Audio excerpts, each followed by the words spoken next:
Hello Aggies, this is Melinda Livas. During this short screencast, I will demonstrate the fastest way to find a subject guide that correlates to your area of study. The first thing you should do is actually get to the library's website. Once you get to the library's website, select the tab that says Subject plus Course Guides. Once you select that tab, you will see it will highlight, and then select the link over here that says All Subject Guides. Once you select the link that says All Subject Guides, scroll down until you find the subject guide that correlates to your area of studies. Since I am a physical sciences and engineering librarian, most of my guides will be under the Engineering and Transportation section.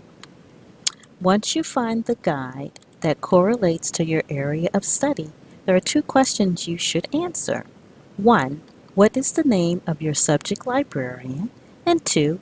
What are the names of two major databases listed on the subject guide? Once you answer those questions, you'll be ready for week 3.